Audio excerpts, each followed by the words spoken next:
the family meeting, my father slid a folder across the table and said, "All we need is your signature."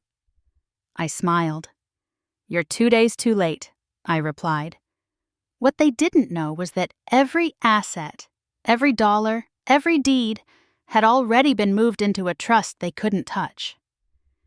"Hi, I'm Margot Hale. I'm 38, a financial advisor, and I've spent my whole life being the one who cleaned up everyone else's mess."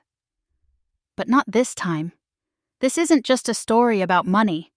It's about setting boundaries, honoring legacy, and refusing to be the family's safety net forever. Stay with me. Because the moment I said no was the moment everything unraveled. "Come home this weekend. We need to talk." It landed like a cold slap at 9:42 a.m. on a Thursday morning. I was halfway through reviewing a client's tax shelter recommendations, seated at my neatly organized kitchen island, with soft jazz playing in the background, and a mug of Darjeeling cooling beside me. That text from my mother, no greeting, no details, not even a please, flashed across the top of my phone screen with all the warmth of a utility shut-off notice. I froze. The room around me stayed still, but my body shifted into a familiar mode. Tension wrapped itself around my spine like a too-tight scarf. My fingers hovered over the keyboard, suddenly useless. It had been a long time since I'd gotten one of those texts, the kind that pulled you out of your own life and flung you back into someone else's. I picked up the phone and read the message again. 5 words, deceptively short, deeply loaded. "Come home this weekend. We need to talk." My first thought wasn't what happened. It was Noel. It's always Noel.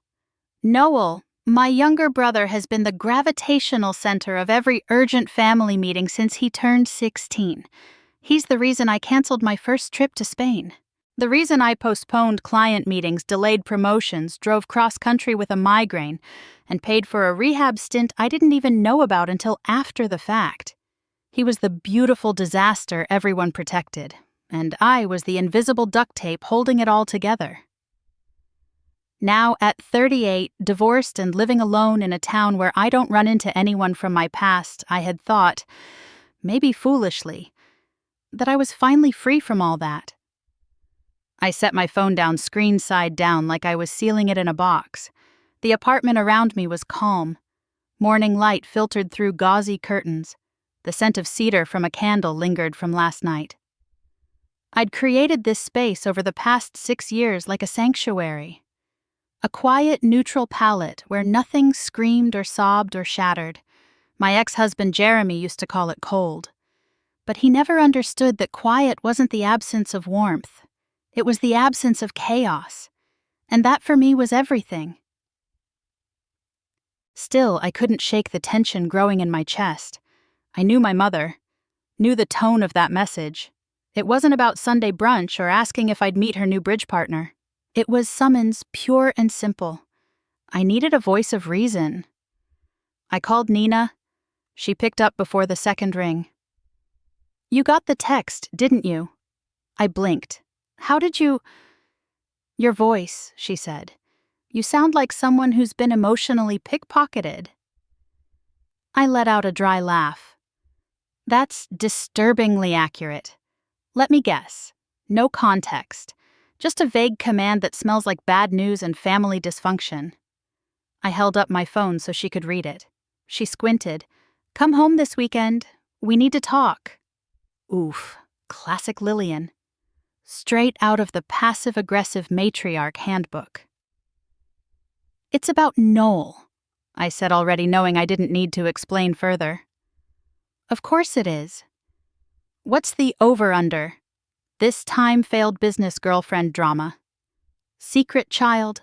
I didn't smile. I couldn't. Something about this felt different.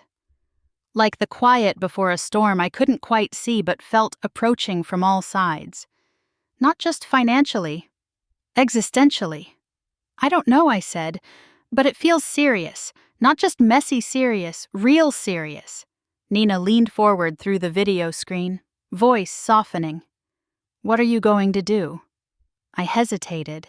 My first instinct was to say nothing, to protect the fragile boundaries I'd spent years building, To say I had plans, deadlines, clients' obligations. To pretend that I didn't feel that tug in my chest. The one that wasn't loyalty so much as conditioning. "I think I'm going to go," I said instead, surprising myself. She blinked. "Okay, but only if you go on your terms, not theirs." I stared past my screen at the carefully folded blanket on my couch, the stack of library books on the table, the orchid in the window I'd kept alive for nearly a year now. All quiet, all stable, all mine. "I won't be the same Margot," I said. "You mean the one who drops everything, walks into the fire, and leaves with third-degree burns, just so no one else gets smoke in their eyes," Nina said. I nodded. "I can't do that anymore," I said. "I won't." And yet the guilt was still there. That whisper of maybe this time they'll see how much you've done. Maybe this time they'll say thank you. But I knew better. This time I wouldn't pack guilt in my overnight bag. I'd pack distance clarity and a backup charger. "Do you want me to drive down with you?" Nina asked. "No," I said. "I need to do this alone." "But, thanks. Then promise me this, don't let them redefine you. Not again." I stared at the phone one more time. I hadn't responded yet. I typed slowly. "Okay, I'll be there." But in my mind, another sentence followed. "I'm not the same woman you remember." He was allowed to fall. I was never allowed to be tired. That sentence has followed me for most of my adult life. I didn't coin it. I think I read it somewhere in a comment thread or maybe a memoir. But the moment I saw it, I felt something inside me unlock. It put words to the quiet truth I'd carried since childhood. Some of us are raised to be cushions, others to be caught. Noelle could collapse, cry, break things, fail. I could not. I was raised to absorb. Growing up in the Hale household was like performing in a play where everyone already knew their lines. Except me. My role was written by omission. I was the quiet achiever, the one who didn't need checking in on. I learned not to ask for things because asking made people uncomfortable. Especially my father, Howard. He had this look. Tired eyes, gentle but distant voice. And he'd always say, "You understand, right, sweetheart?" And I did. I always understood.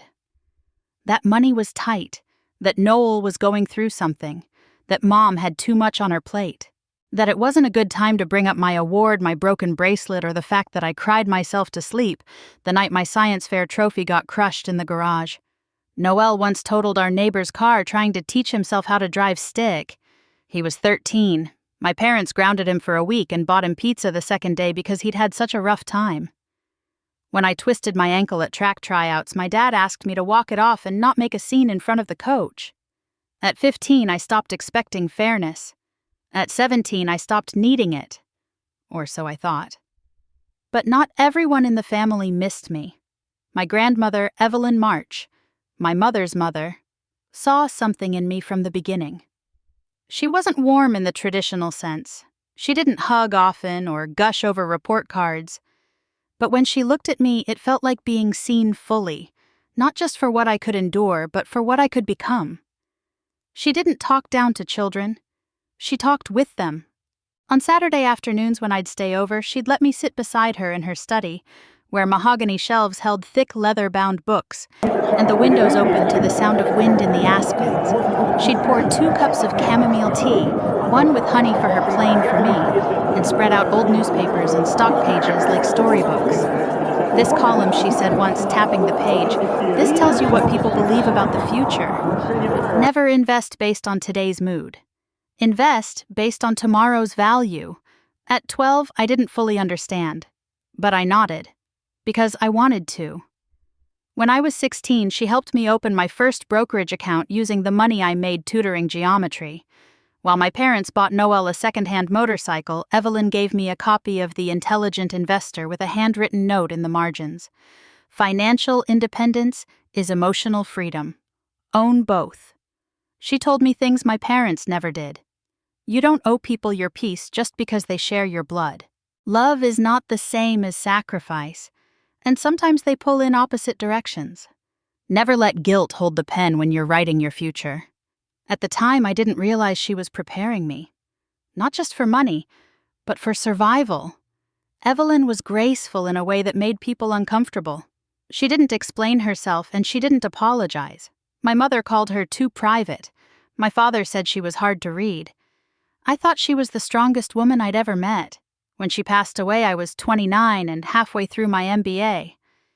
I remember standing outside the church after the funeral coat buttoned to my chin, wind slapping my face, and feeling like the last adult in the family had vanished. My mother clung to my father. Noelle smoked behind a pillar and didn't look up when I walked by. I sat in my car afterward and stared at the dashboard for 40 minutes, too numb to drive. A week later, I learned she had left most of her estate to me. Not to my mother, not to Noelle, me. I didn't know how to react. Part of me felt like I'd done something wrong, like I'd stolen something. That's how warped my sense of belonging had become. Being chosen felt like betrayal. The will was specific. Evelyn left me the Penrose estate in Crescent Glen, a sprawling colonial home that had been in our family for 4 generations. A long-term investment portfolio curated over 30 years. A private jewelry collection with heirloom pieces dating back to 1895. And a box of letters and black and white photographs. Some from her travels, some from my childhood, all handwritten and gently labeled in her neat script. The first letter I opened began simply, "Margot, I saw you, even when no one else did." I wept reading that line. I wept for the girl who had never been allowed to be tired, who had never dared to hope someone might hold space for her needs. They called it family planning. It was asset extraction. The moment I stepped into my parents' house in Boulder, I felt it. That peculiar stillness that settles just before a confrontation. The air was too still, the living room too neat, as if everything had been arranged for a performance no one wanted to star in. Noel was already there, slouched on the far end of the couch, arms crossed and eyes locked onto some fixed spot on the carpet. He didn't look up. His body language screamed avoidance shame, or perhaps a mixture of both. I hadn't seen him in nearly a year, and time hadn't softened the edges of his restlessness. My mother, Lillian, greeted me with her signature brittle cheer. "Margot, sweetheart, you made it." She moved to hug me, but I stepped just slightly to the side, accepting the gesture without returning it. I wasn't here for warmth. "Of course I made it," I said. "You said it was urgent." My father, Howard, stood by the fireplace, papers in hand, his brow furrowed in that performative way that always accompanied what he considered serious matters. He gestured toward the chair opposite him. "Why don't we sit down? We've got a few things to walk through." That phrase, walk through, sounded so benign. Like we were about to review a vacation itinerary instead of what I already suspected was a plan to pry something from me. I sat back, straight, face neutral, the same posture I used during high-stakes meetings with risk-averse clients. It wasn't just protection. It was armor. Howard cleared his throat, took a breath, and began. "Your mother and I have been doing some thinking. About the family's future, about stability, long-term alignment of assets, estate cohesion." I watched him with polite detachment. "You mean my inheritance?" His eyes flicked toward me, then away. "Your grandmother's estate? Yes. But more importantly, how it fits into the broader picture of our family's financial health. And what does that picture look like?" I asked, already knowing the answer. He handed me a printed proposal. Drafted, I noted, not by Grandma Evelyn's attorney, Calvin Spencer, but someone new. The front page read, "Hale Family Trust, Structural Overview." Beneath it, a detailed plan outlining the consolidation of all inherited assets into a single, irrevocable family trust with Howard and Lillian as co-trustees. I would be a beneficiary. With input, not control, not ownership. Input. I flipped through the pages, legalese wrapped in familial concern. Every clause reeked of an attempt to reframe theft as responsibility. My mother leaned in. "We know how much your grandmother left you. It's generous. More than generous, really. But we're not talking about taking anything from you. Just centralizing it. For flexibility? For protection? For Noel, I said calmly without looking up. That silence, that too long pause, confirmed it. Howard's jaw tensed. Your brother's made some mistakes. He's had a run of bad luck. We're trying to prevent those mistakes from spiraling. Spiraling, I echoed, setting the papers down. Let's call it what it is. Noel still hadn't spoken. His gaze remained low, a ghost in the corner of his own intervention. How much I asked, voice low. My father exhaled slowly, deliberately. Roughly 320,000. Some of it. More time-sensitive than others. Time-sensitive, I repeated. You mean loan sharks? Lillian winced as if the word itself were vulgar. They're not criminals, just private lenders. I let that hang in the air. So let me get this straight, I said. You're asking me to give up legal control of my inheritance, an estate meant specifically for me, to bail Noel out of gambling debts with what may very well be organized crime. Not give up, my mother said gently. Just share, recenter the assets, for the family's collective future. I turned to Noel, finally meeting his eyes. He looked older than his 35 years. Paler, thinner, like someone who hadn't slept properly in months. He didn't flinch, just said flatly, You already have everything, Margot. It's my turn. I stared at him, stunned not by the entitlement but by how familiar it was. It was the same voice that had cried when he wrecked my bike and got rewarded with a new one, the same tone that got him out of math class but into a new car. The same script. Different stage. Howard folded his hands. Your grandmother would have wanted us to stay together, to help one another. That's what families do. My heart hammered against my chest. I thought of Evelyn's voice, steady and sure. Don't confuse love with sacrifice. Sometimes they pull in opposite directions. I looked down at the folder again, then closed it slowly. I'm going to need some time, I said finally, to review this. Lillian touched my arm lightly. Just remember, honey, we can't abandon your brother, not when he's in danger. I didn't pull away, but I didn't nod either. In my mind, I was already calling Calvin, already mapping exit strategies. But out loud I said only I understand. Because I did. I understood exactly what they were trying to do. And this time I wasn't going to let them. This wasn't revenge. This was stewardship. That thought came to me as I stood in the elevator watching the numbers tick upward. My reflection in the brushed steel walls looked composed, but my hands were clenched tight around the leather strap of my bag. I wasn't here to retaliate. I was here to protect what mattered. The law offices of Kwan and Meyer occupied the 15th floor of a minimalist glass tower downtown.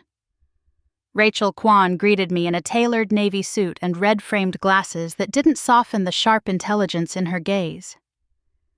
I read through the summary you sent, she said, gesturing for me to follow her into a conference room overlooking the Flatirons. I think we're dealing with a potential breach of testamentary intent. Your grandmother was very clear, yes, Crystal, I replied. She left everything to me, not as a gift, but as a charge. Rachel nodded. Then we act accordingly. She laid out the plan in clipped, precise terms. We'd establish an irrevocable trust, listing me as both grantor and beneficiary. Once the assets were moved, they'd be legally out of reach from any external claim, including my parents or brother. It would be airtight unless I voluntarily dismantled it. But we'll have to move fast, she warned. If your parents have already spoken to another attorney, they could file to contest or freeze the distribution process. The window to act is short. How short? 3 days, maybe less. I breathed in slow and deep and nodded. Let's begin. The next 72 hours were a blur of paperwork, phone calls, and coordinated signatures. Rachel handled the legal documentation, working through nights and meals from her desk. Meanwhile, I reached out to Philip Granger, the attorney who'd worked with Evelyn for over 3 decades. Philip's office hadn't changed since I last visited as a teenager.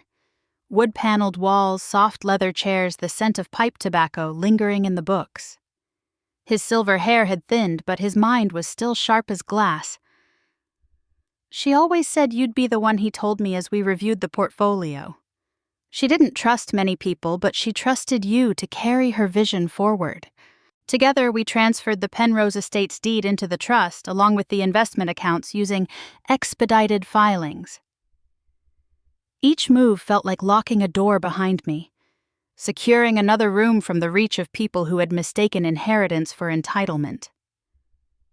But it wasn't until I stepped into the private vault at Glenwood Bank that the emotional weight of everything hit me. The safety deposit box had been listed in my name for over a year, though I'd never opened it. The clerk led me to the private viewing room and placed the slim steel box on the table before leaving. Inside, a small collection of heirloom jewelry wrapped in velvet pouches. An old black and white photo of my grandmother as a young woman on a pier whined, tangling her hair. A stack of handwritten letters tied with a navy silk ribbon, and a slim envelope marked in Evelyn's neat script for Margot. My fingers trembled as I opened it. Margot. If you're reading this, it means you've reached the moment I feared might come. The moment where protecting what's right will require disappointing people you love. You'll be called selfish, cold, disloyal. But I know you better. I left you these things not because I loved you more, but because you understood. You understood what it means to preserve value.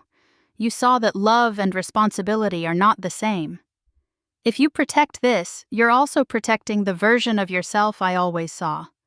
Strong, perceptive, principled. Stand firm, my girl. Some inheritances are meant to grow. Others are meant to stop a cycle. With all my heart. Grandma Evelyn. Tears welled in my eyes, but didn't fall.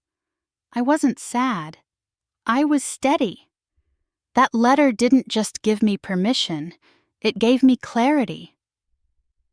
I returned the envelope and photo to the box, but took the jewelry and letters. I wanted them close. Not for their value, but for their weight. By the time Friday afternoon came, the last of the paperwork had been filed. Rachel confirmed the trust had been recorded and the assets were secure. "You're protected," she said, pushing the folder toward me. "Legally, they can't touch a cent unless you allow it."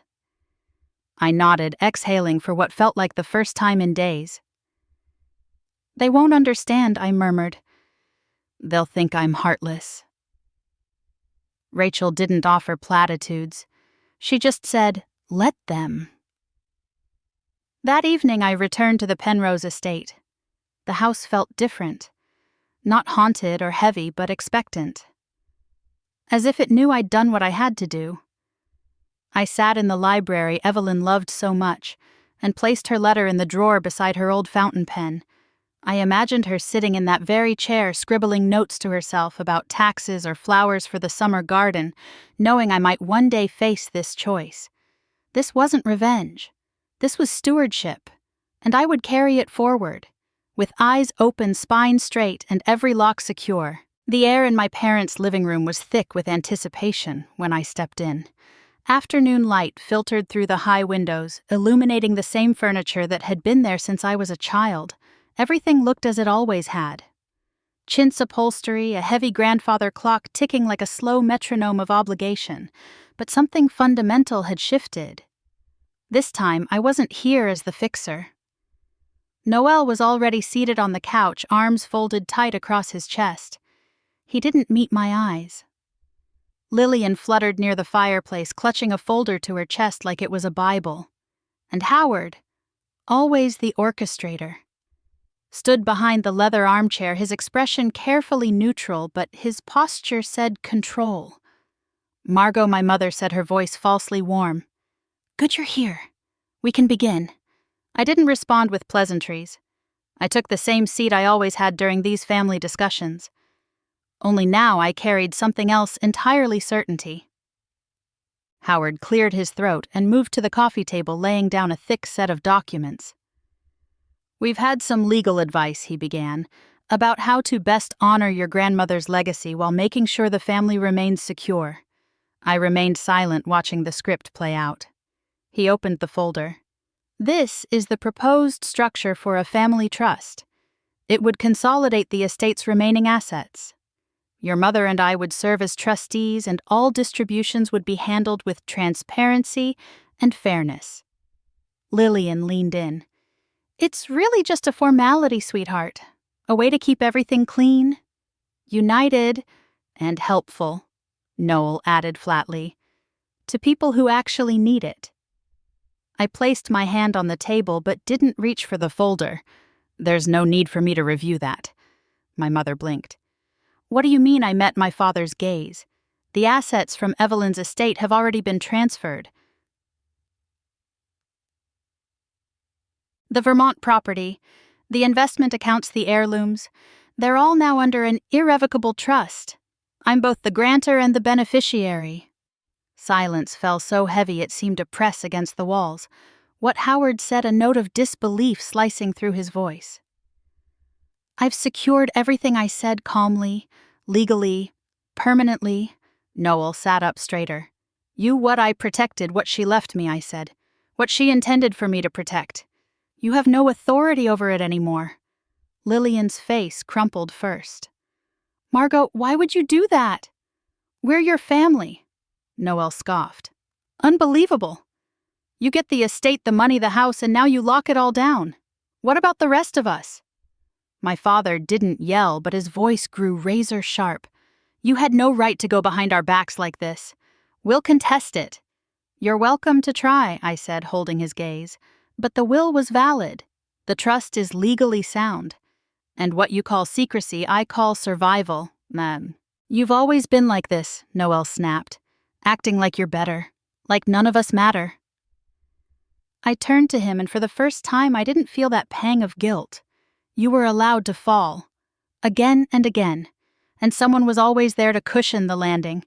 I was never allowed to be tired. Never allowed to need. I was expected to carry quietly forever. Tears welled in my mother's eyes.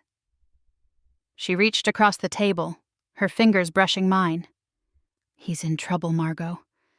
This isn't just about a bad loan, it's dangerous. I know, I said, pulling my hand back gently, but saving him again would only postpone the reckoning. You both taught him that there's always a loophole, that someone will fix it. I won't be that person anymore. Howard stood, pushing the trust documents aside like they were meaningless. You would really let your brother get hurt just to make a point. This isn't about revenge, I said quietly. It's about drawing a line between help and harm, between enabling and healing. I won't burn down everything Evelyn built just so Noel can avoid another consequence. We took care of you too, Lillian said, voice trembling. Don't act like we didn't. You did what was expected, I replied. Food, shelter, school. But you never saw me, not really. You saw my usefulness, my reliability. I was only as valuable as what I could offer. Well, this time I'm offering something else. Boundaries. Noel stood up, voice rising. So you'd rather let me get killed over a few $100,000, is that what Evelyn would have wanted? I didn't flinch. What she wanted was for me to protect the legacy she spent her life building. And for you to finally face your life head on. Howard's jaw clenched. You're going to regret this. We'll take this to court. We'll say you manipulated her, that she wasn't of sound mind. I stood slowly, keeping my voice level. Do what you need to do. But know this. This isn't just about money. It's about decades of being taken for granted. It stops here. Lillian began to cry, the kind of sob that was both real and strategic. I felt the usual tug in my chest, but I didn't move to comfort her. You're not being fair, she whispered. I know, I said. I'm finally being honest. Noel muttered something under his breath. Howard remained silent, calculating. Lillian just wept. I gathered my bag, heart pounding but spine steady. As I walked toward the door, I heard my mother call after me, her voice cracking. "Margot, please don't do this." I paused, but I didn't turn around. "I didn't do this." "You did." I just finally stopped pretending it wasn't happening. I stepped outside into the quiet early evening air. For a moment, I leaned against the car door, waiting for the adrenaline to subside. My hands trembled and there was a tightness behind my eyes that wanted to break into tears. But I didn't crumble. For the first time in my life, I had rewritten the rules. And I wasn't going back. The call came just past 9. I was still in my coat, slumped on the edge of my bed with the lights off, the house quiet in that way that feels more like aftermath than peace. My phone buzzed once, then again. I almost didn't answer. Some instinct told me it would be more of the same. More demands, more guilt. But the name flashing across the screen stopped me. Wesley March. I hadn't spoken to my grandmother's brother since Evelyn's funeral. He hadn't been part of my childhood in any active way, just a quiet presence in family photos, and the occasional memory of a soft-voiced man who never quite seemed welcome.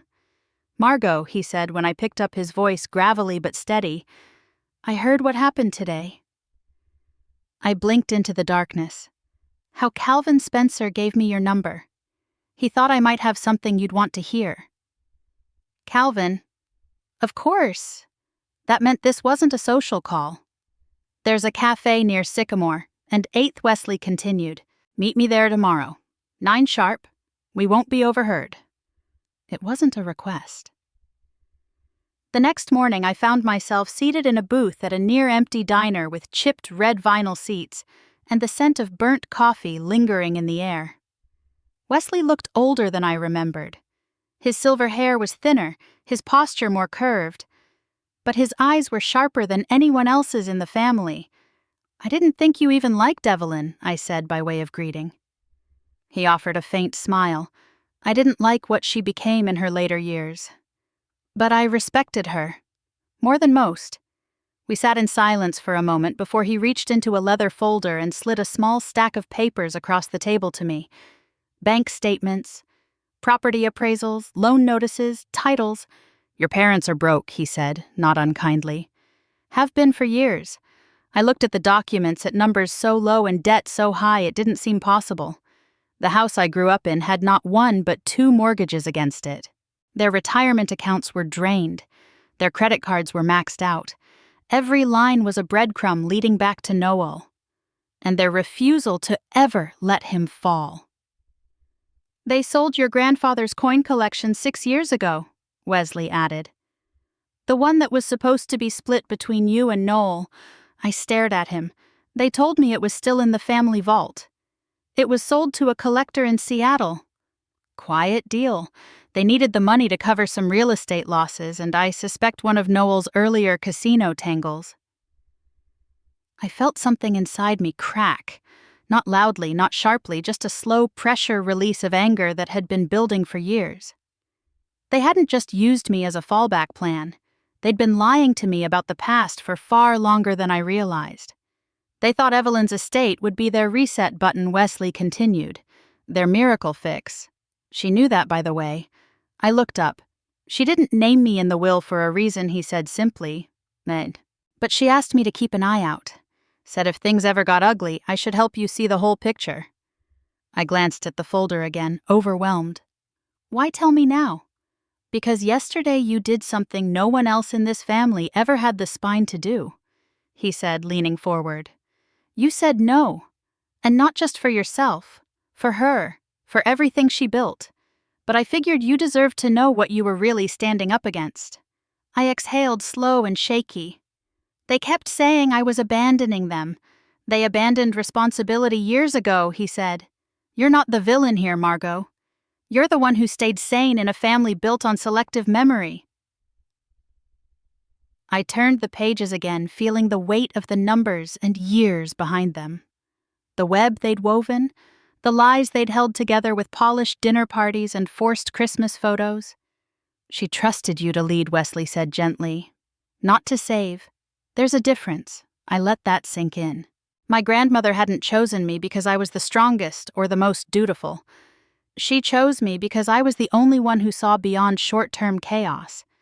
Because I didn't confuse sacrifice with love.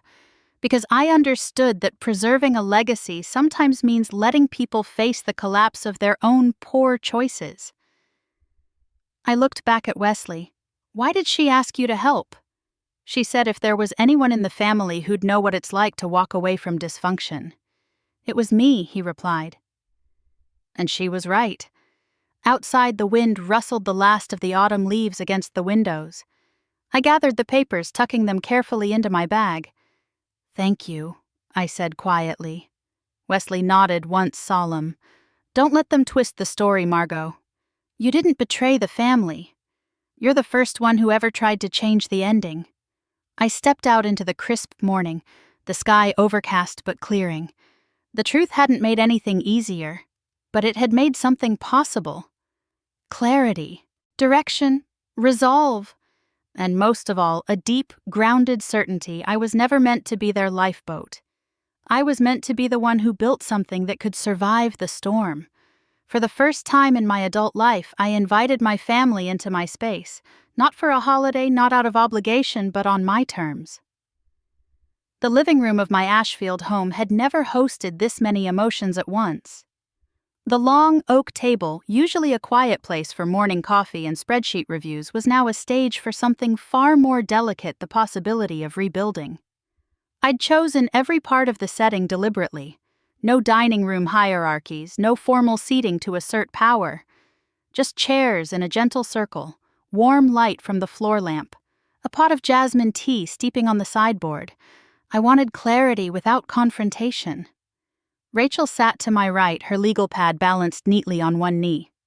Wesley was across from me, his expression unreadable but alert.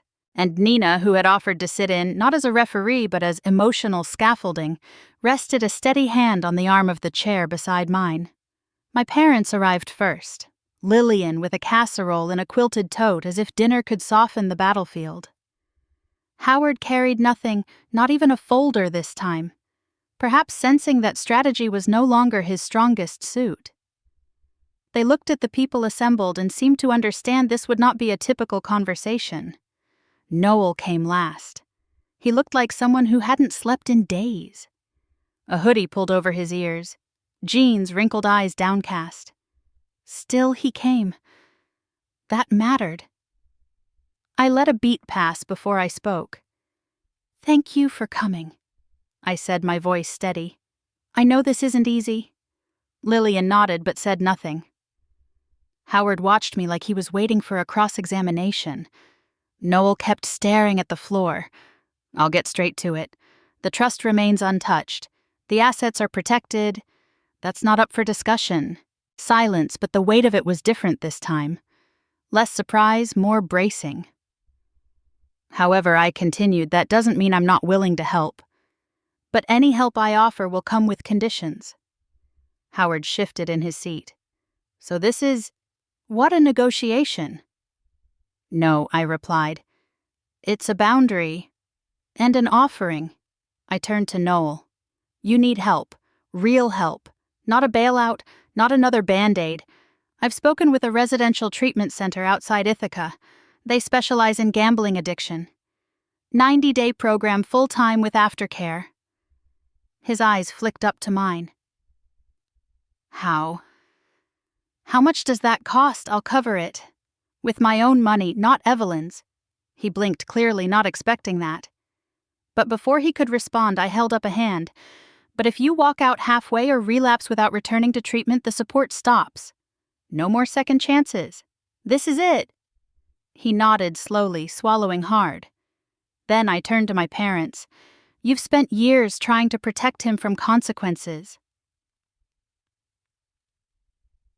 I understand that now, even if I disagree, but that protection has come at enormous cost.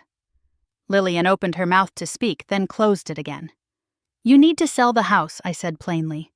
It's not sustainable. The mortgage payments, the upkeep, none of it fits your financial reality. I can help you assess your options, restructure debt, maybe even preserve some assets for retirement. But I won't let you bury yourselves hoping a miracle appears. Howard bristled. You want us to downsize our lives after everything we've built. No, I said gently. I want you to be free from the lie that you still can afford it. It landed hard. But honestly, I'll provide financial guidance. I won't charge you, I added. But I expect transparency. I won't rescue anyone blindly. They looked at one another. Lillian's hands clutched each other in her lap. Howard stared at a point on the carpet, jaw clenched. This isn't punishment, I said. It's the only way this family survives with integrity. Rachel spoke for the first time. These terms protect everyone involved, legally and emotionally. We can draft support agreements to ensure clarity. Still no one spoke. Then Noel did. His voice was low, scratchy. I know I've messed up. I know I don't deserve this. I shook my head.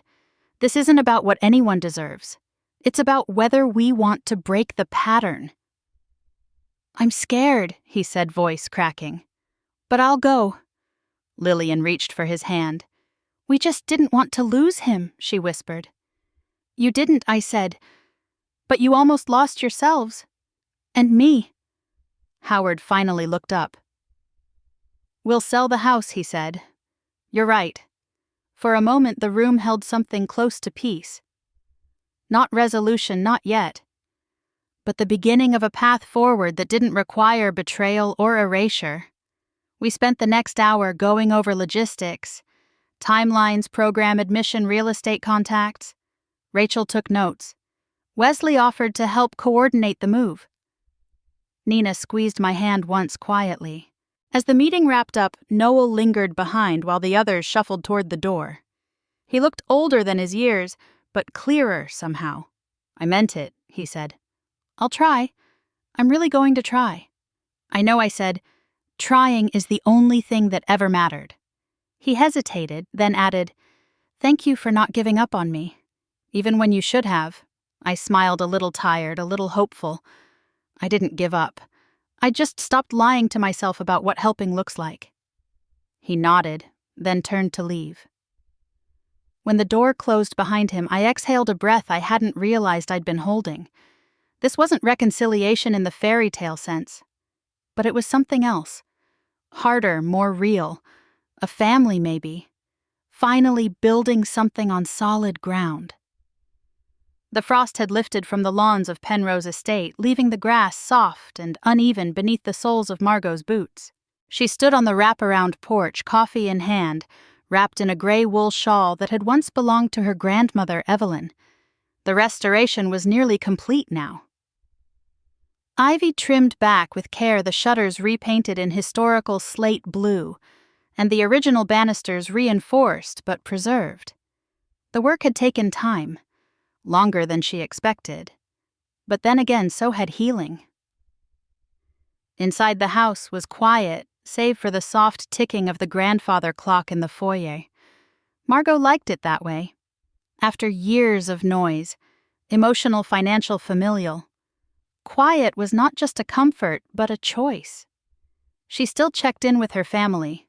Not often, not out of obligation, just enough to know that honesty hadn't cracked apart the foundation of their connection. It had simply rebuilt it on something sturdier.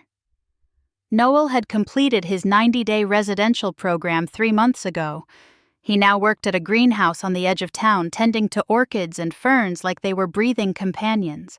He had chosen the job himself without suggestion or push. For someone who used to chase the high of immediate results, he now took quiet pride in repotting plants, tracking their growth, learning how to nurture what took time. He had even started managing his debt with a non-profit financial advisor. Nothing flashy, just real intentional effort. Margot hadn't asked for updates. He gave them freely. Her parents had downsized as planned. The colonial-style home in Boulder sold within weeks.